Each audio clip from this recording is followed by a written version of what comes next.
3, 2, 3, 5, 7.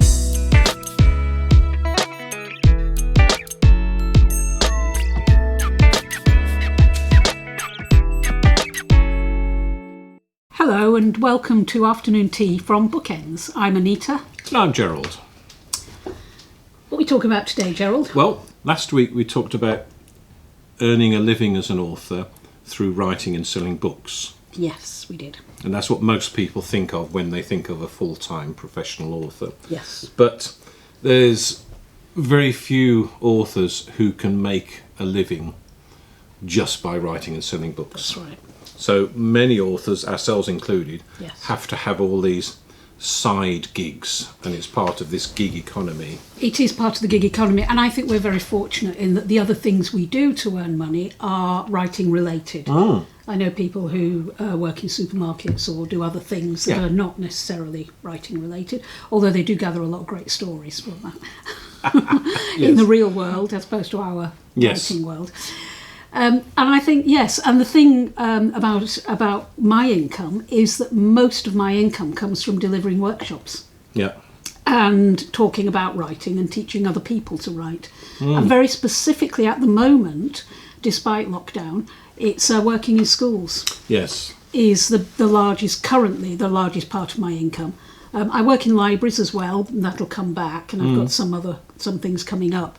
But at the moment, working in schools, and that kind of happened not quite by accident, by design, but it's not an easy thing to get into if you don't have the right inroads. Yes. At the moment, I'm delivering creative writing workshops, and I try really hard to not be a teacher when I'm in a school. Okay, and good. to definitely not teach literacy. Yes. And if teachers assume that I'm coming in to cover their literacy, then, I have to kind of... It doesn't work as well. It doesn't work. And so my job is to excite and inspire the children, to want them to enjoy writing and not see it as a chore.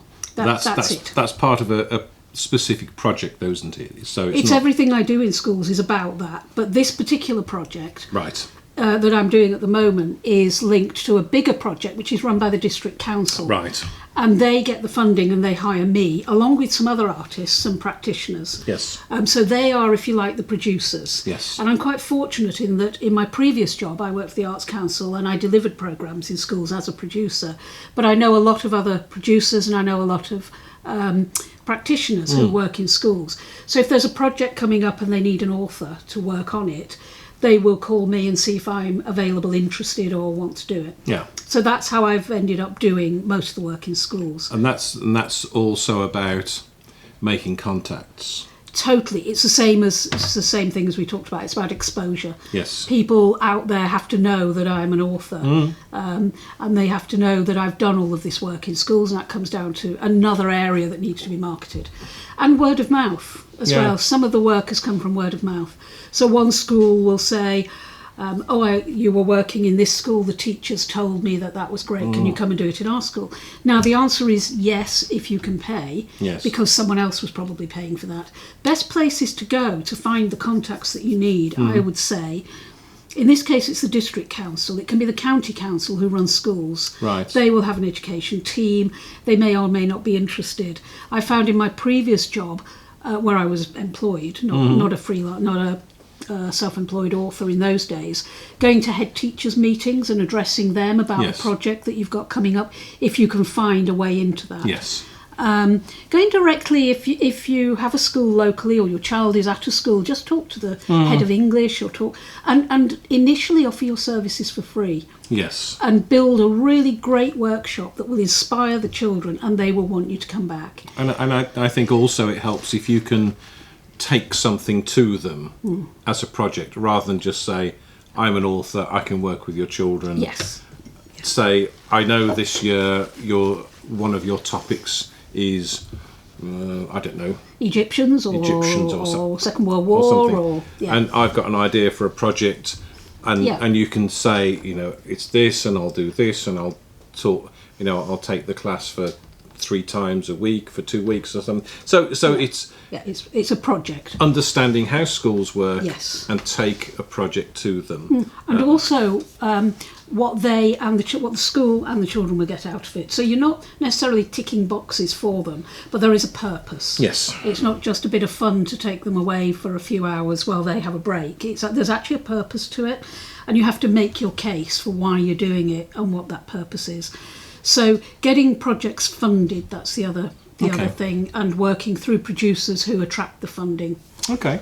That's how I do it. So that's a possibility. And we know people who run courses. We've met someone who runs courses on cruise ships when cruises used to be a thing. Remember that? Yeah, back in the days. Yeah. Back in the day. Cruise ships, I've come across people who've worked in prisons. Yep, so, me too. So there's all sorts of different environments in which you as an author can help other people. Yeah. And you, share you can create your own. You can create your own workshops.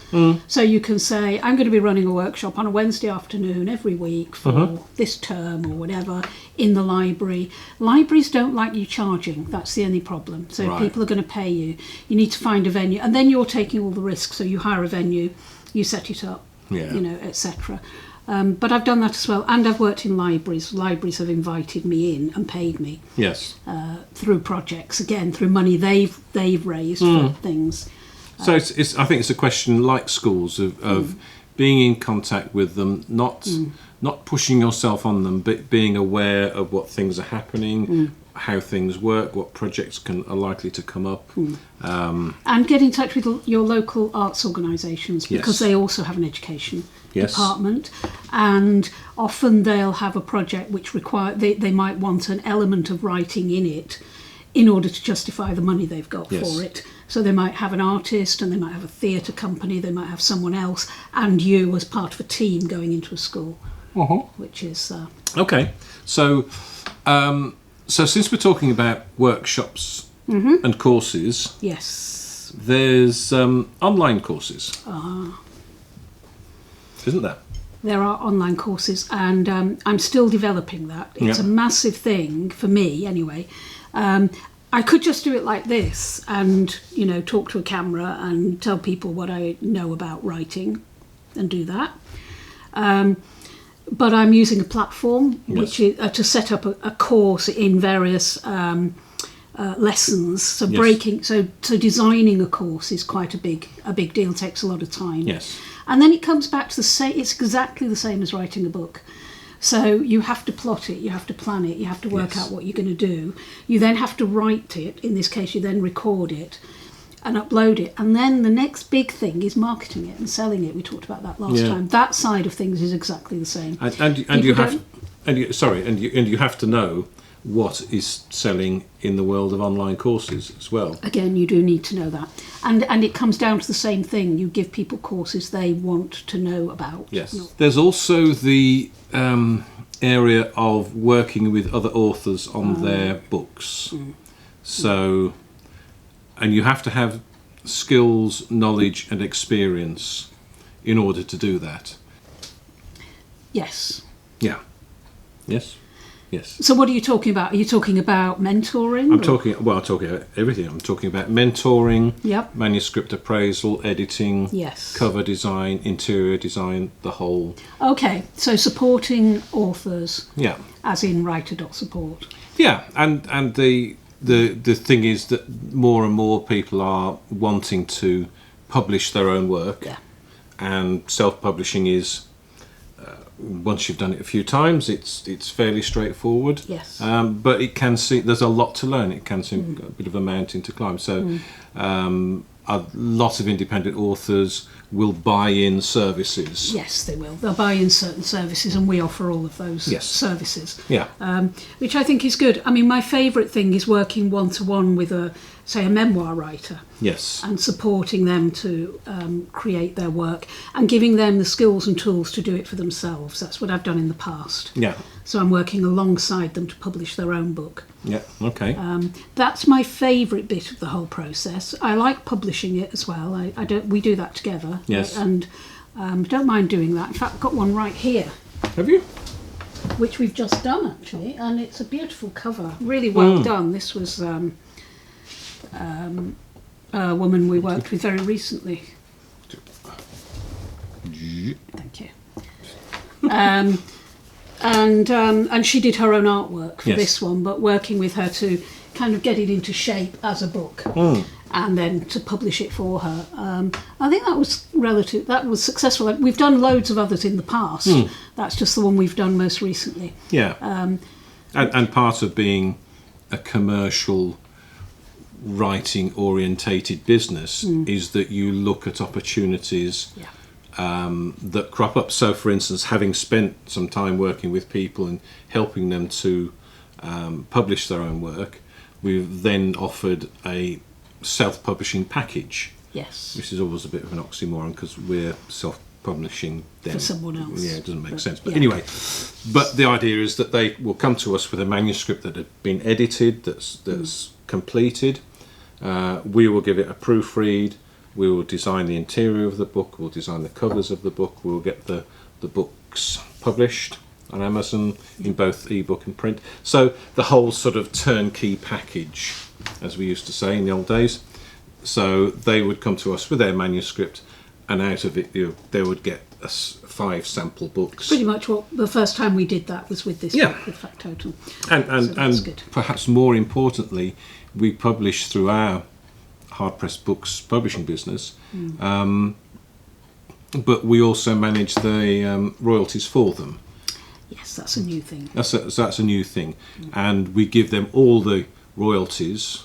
We don't take a cut or anything. We give them all the royalties, and we just charge a small quarterly admin fee. Yeah. So that's the self-publishing side of things. What else do we do then? The editing, the book editing and mentoring. That's something that you're more keen on than me. Yes. Editing is a tricky thing because different authors have different skill levels. So sometimes to edit a book, it's just a simple sweep through and finding inconsistencies and it's a simple copy edit.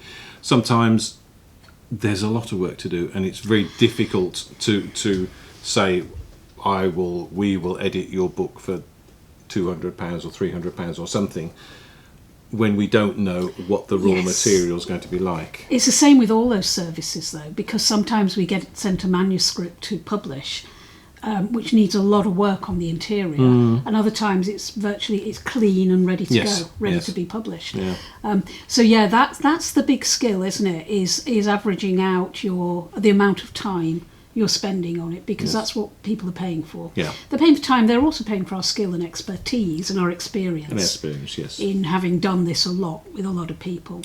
So you kind of work out roughly, and then you learn from something that, well, that took a lot longer, maybe we should be charging a bit more. So we're constantly fluid on those things. But I think now that we've done so much of the publishing, I think we've got that offer to something that we're really that's an attractive and competitive price. And we're also, what I think we're really good at is liaising with the client and getting to producing something which they will love. Rather than just our standard package and handing it over. Yeah, exactly. I think that's important because a lot of effort and time has gone into writing their manuscript, as we know. So, as writers, we understand the needs of writers when they want their book out. Okay. Any other? So we've covered teaching, we've covered workshops, schools, workshops, manuscript appraisal, editing. Support for self-publishing authors. That's pretty much all we do, isn't it, at the moment? That's all we do. If there's more. Well, if there's a way in which you as an author are earning money in a sphere where we haven't mentioned, and you don't mind sharing that, please leave a comment below. I think the thing is, though, I think we're very. I think that fills our days 7 days a week, Yes. and more than fills our days. Yes. And there are always more things we could do. Oh, we yes. know that. We know there are more things we could do, particularly on the bottomless pit, which is marketing. Yeah, we're not necessarily looking for more business for ourselves. We're looking more to help other authors. Yeah, because we're writing that book for next year. It's in my it's on my side of the slate. Is it? Okay. How to earn a living in the gig economy, because we're going to be running the workshops Right. at the Writers' Summer School. Yes. And it's always good, if you're running workshops, to have an accompanying book. Okay, I think we're just about done.